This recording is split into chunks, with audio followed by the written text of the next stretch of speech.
phải là step cáp luôn một step chiều cho trái giờ cái một nát để sắm biết là để sắm biết ban chân cho trái giờ cứ mà rồi chiên một tập thì sai chân lấy đại ban chânนี้คือ6 ปี chiên ban chân bị còn sẽ cái nằm tin đó đấy so tầm 39này 39មកដល់នេះឆ្លងកាត់ទៅហត់ណាស់នេះស32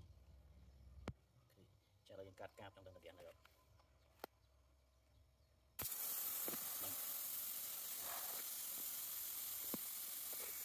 nơi ọt xe thế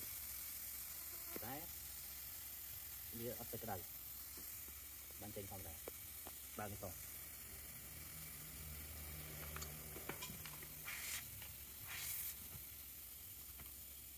cái máu ở đây tôi chắc là ba cái bên cho đàn người bánh sang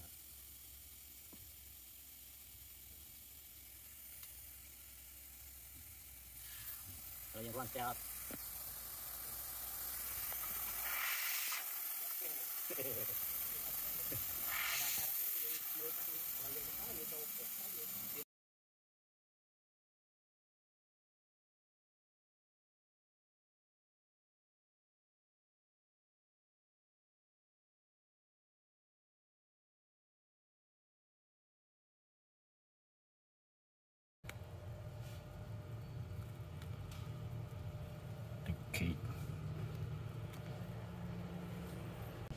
temperature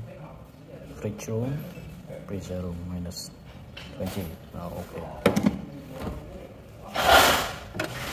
frozen